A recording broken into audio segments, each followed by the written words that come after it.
in fact, Scott, if there actually is a rationale and a plan here, why are they not explaining it to the very people who help drive the markets? I am not sure that the White House would agree with you that the best surrogates for the president's economic plans would be major Wall Street CEOs, they're the ones who, hedge fund CEOs. They're the ones who the markets listen to, and that's why the markets are so volatile. His entire campaign, his entire reason for being in politics, at least economically, has been, I'm fighting for the American working class. Well, the American working class is also having a problem trying to pay for things right now. So as a communications person, I mean, surely you would know that somebody who's out here fighting for the working class wouldn't send CEOs from Wall Street out to explain to working class Americans, like, don't worry, it's all going to be okay. Then maybe he should go talk to the small business owners in Casey's neighborhood who are literally driving up the cost of strollers, or about to. On Liberation Day, you saw what was in the crowd. It was a bunch of people in hard hats. That's who the policy is for.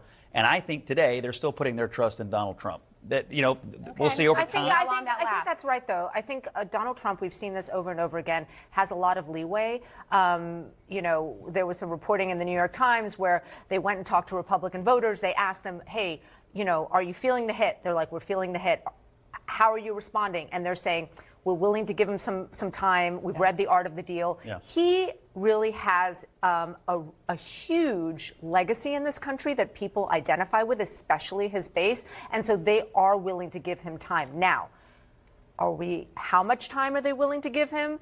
How much money are they willing to spend? That is a bigger question. And, you know, as they're seeing prices go up, I think that is going to be where the rubber hits the road. I agree with Lulu. I mean, there will be some leash. How long that leash is, we don't know yet. I don't know what the stroller market looks like back home in Kentucky, but that sounds like a lot for a stroller to me. You can definitely buy cheaper strollers than Up a Baby, but let's be real.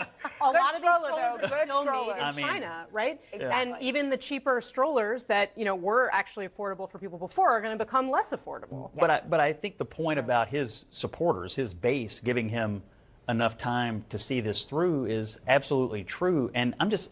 They do not. I don't know if enough time. I don't know if enough time. Sometime.